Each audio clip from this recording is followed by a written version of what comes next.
নমস্কাৰ YouTube channel জোনাক study আইনফালে মহাপূৰ্বে আপোনাক সকলোকে স্বাগতম জনাই দিবলৈ এটা গুৰুত্বপূৰ্ণ খবৰ। বন্ধুসকল, ভয়ংকৰ দিশে অসম কৰোণাক লৈ এই মুহূৰ্তত এয়া ভয়ংকৰ দিশে গতি কৰিছে অসম। অচিৰে মহাৰাষ্ট্ৰৰ নিচিনা হ'বগে নেকি? এনে বিভিন্ন প্ৰশ্ন অৱতাৰণা হৈছে। কাৰণ গুৱাহাটীত কালি নিশাৰ ভিতৰতে আক্ৰান্ত হ'ল আৰু 7জনকৈ, অৰ্থাৎ অসমত 115 জনলৈ বৃদ্ধি পালে। বন্ধুসকল, ভিডিঅ'টো খুবেই ইম্পৰ্টেণ্ট, গতিকে স্কিপ নকৰি শেষলৈকে চাব আৰু ভাল লাগিলে লাইক, কমেণ্ট আৰু শ্বেয়াৰ কৰিবলৈ নাপাহৰিব।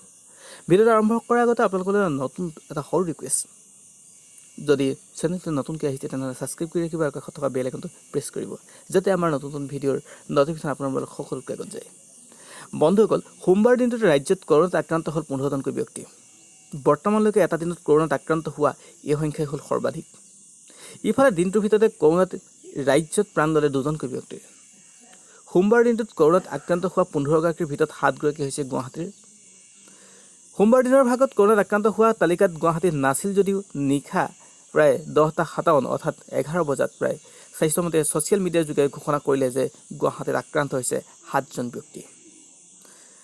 আক্ৰান্তসকলৰ ভিতৰত এগৰাকী ব্যক্তি ৰোগ ধৰা পোৱাৰ পূৰ্বেই দুৰ্ভাগ্যজনকভাৱে গুৱাহাটী চিকিৎসা মহাবিদ্যালয়ত মৃত্যু হয়। আন 3গৰাকী ব্যক্তি সৰুজাইস্থিত কোৱাৰেণ্টাইনমেণ্ট চেণ্টাৰ, আনহাতে অৱশিষ্ট 3গৰাকী ব্যক্তি আলু গুদামৰ সৈতে সম্পৰ্কিত। তেওঁলোক ফাঁচী বজাৰ নিয়ন্ত্ৰিত অঞ্চলত থকা লোক।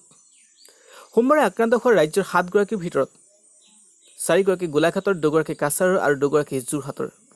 উল্লেখ্য যে স্বাস্থ্যমন্ত্ৰী হিমন্ত বিশ্ব শৰ্মাই সোমবাৰে জনতা ভৱনক সংবাদমেলত সম্বোধন কৰি অনাগত দিনত যে ৰাজ্যৰ কোৱাৰেণ্টাইন চেণ্টাৰসমূহত কৰোণা পজিটিভ ৰোগী ধৰা পৰাৰ সম্ভাৱনা আছে, সেই কথা তেওঁ প্ৰকট বুলি মন্তব্য কৰিছিল।